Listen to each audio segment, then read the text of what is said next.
Hi, my name is Frank with Vaporifics. I'm going to show you one of the new things we got today. It's the Kayfun 3.1 by Ice Smoke. What I'm going to do is I'm going to go ahead and just tear it apart, show you what each part is, and then go ahead and do a quick build with some cotton and some 28 gauge wire.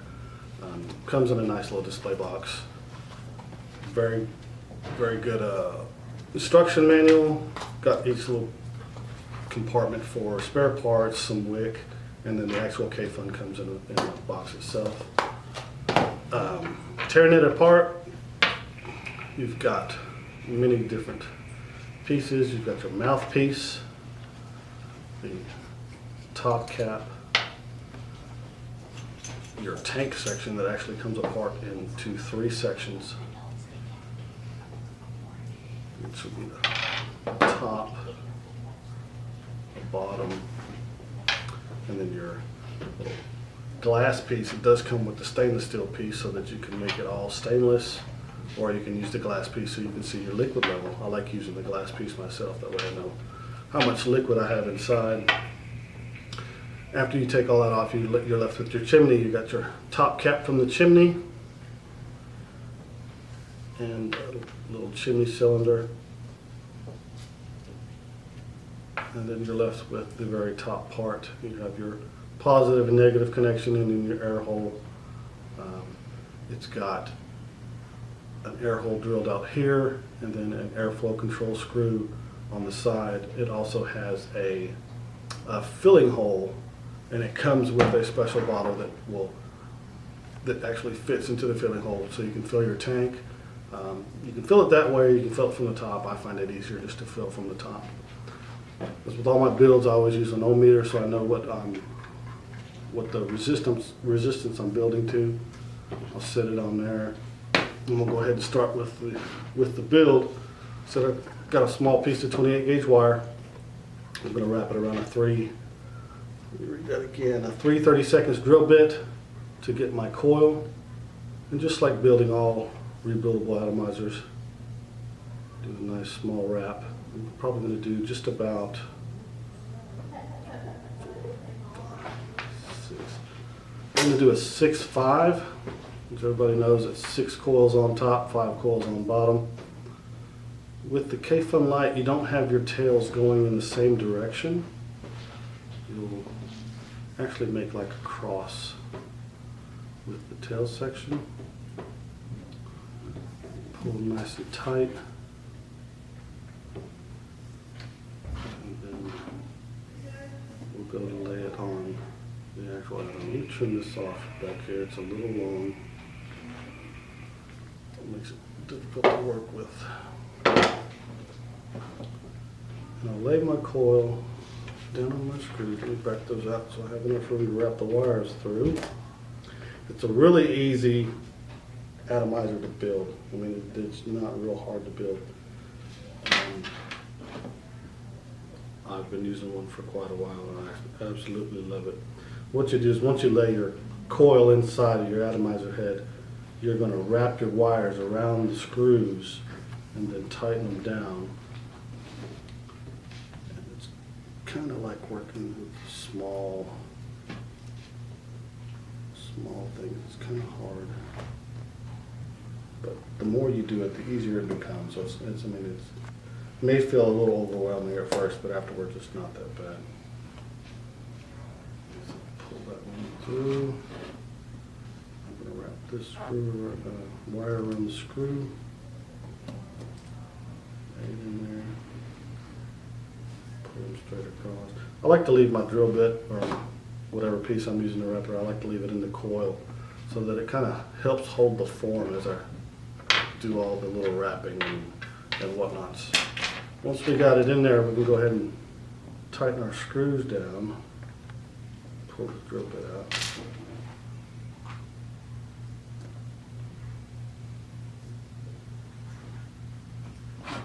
Tighten the other half. And then the excess little tails that come off, we'll just trim those off even with the atomizer.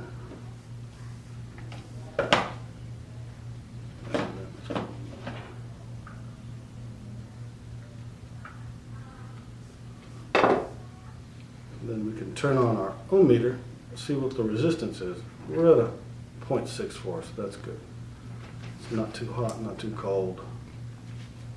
And I'm just going to adjust my coil over the air hole. If you pull it out too far, they don't seem to wick well. And then if it's too close, it kind of floods and kind of blocks off the air hole. So that it's almost hard to draw through. So you just got to find just a good little spot for that coil to sit over the small air hole in the middle. What I'm going to do now is I'm going to go ahead and put it on a battery tube, little sentinel clone. I'm going to go ahead and fire the coil, see how they're all heating up.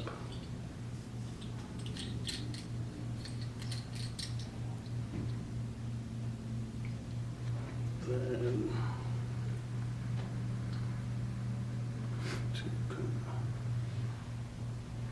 squeeze them together.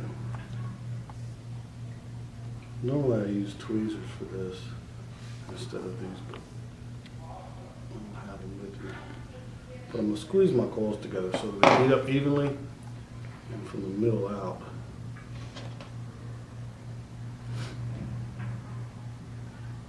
Just take some little bit of pressure and some small movements to get them nice and even.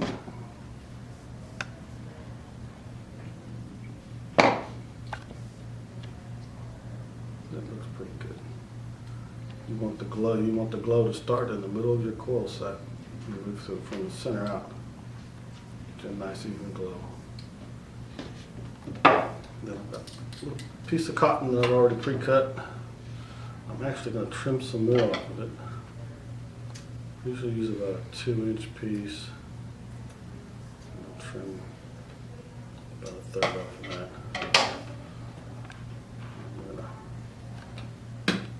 Start twisting it in so I can fish it through the coil we made and get our wick made. Bring the one end to a point. And as I pull it through, I'm going to fish it through like I'm threading the eye of a needle. But as I pull it through, you don't want it too loose to where it just flies right on through. But then you don't want it too tight to where it's pulling your coil around. You want it just enough pressure, to where cotton is touching every surface of the inside of the coil. So, because when you don't have any cotton touching your wire or your coil, that's when you start getting hot spots and it starts burning your throat. And then it eventually starts burning your cotton. It just kind of messes everything up altogether. Slowly pull it through. Fluff up fluff up the ends on each side so you've got nice little fluffy pieces of cotton. Trim it down just a little, but not all the way yet. Because what I'm going to do now is I'm going to put on the chimney tube and get the cotton ready to seep down in the area that you need. On the atomizer head, we've got these two little grooves that are milled out on either side. I don't know if you can see those, but that's actually like a little channel where your juice is going to come through. And what we'll do is once we put the chimney tube on this cotton, we'll sit on this little ledge, and as juice comes in, it soaks your cotton and then gets everything done. I'm just going to put the chimney tube on over my cotton.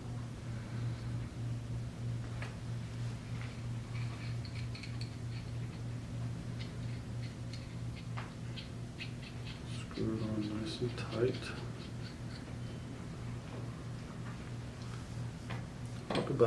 I'm going to trim off everything but maybe about 1/8 of an inch or so off the top.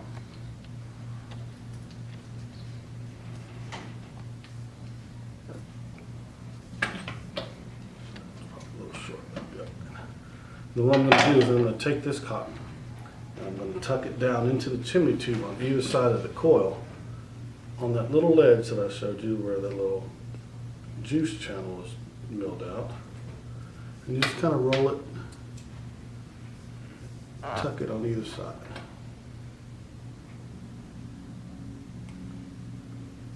You don't have to jam it down in there. You probably just tuck it just down short of the little threads because the inside of this chimney tube is threaded.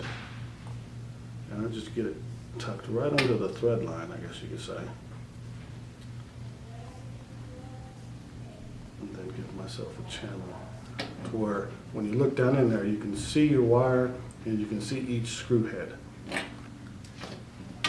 What we'll do, put a little juice. I'm using Frank's Mod Sauce from Vaporifics. Put a little juice down on the cotton so we can see how it fires. Make sure everything fires nice. Make sure you're getting good vapor.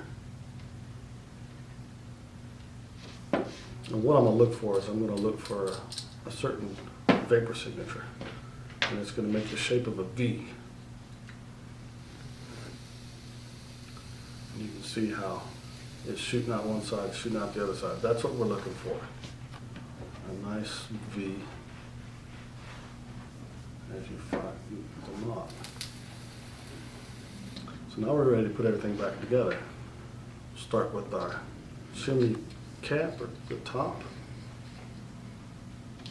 And then we'll put our tank section together. Like I said, I like using the clear window so I can see exactly how much fluid I have.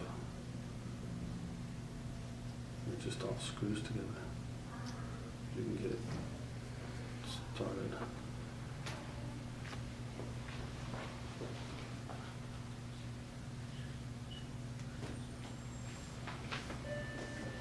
Try that one more time.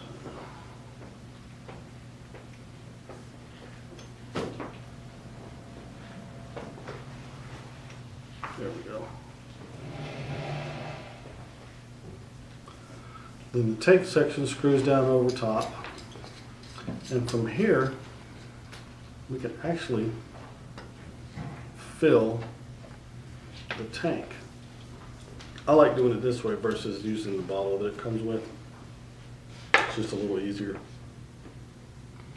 I just fill it the inside of the tank about up to where the threaded section is on the top part.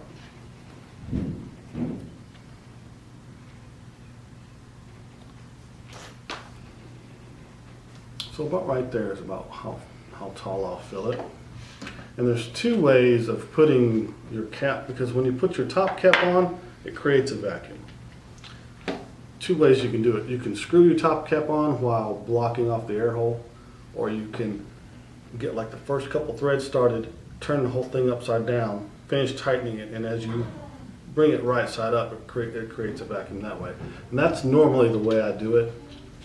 So I'll start the top cap with just a couple threads so it catches, and then I'll turn the whole thing upside down, and then I'll tighten it down.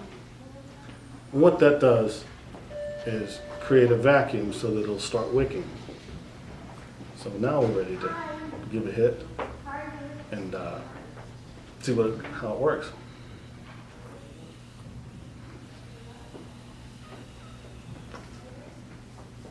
Works pretty good, tastes really good. But that's one of the new things we have here at Vaporifics. If you need any more information, you can hit us up on Facebook, vaporifics.com, website, anything else. That's about it. Thank you.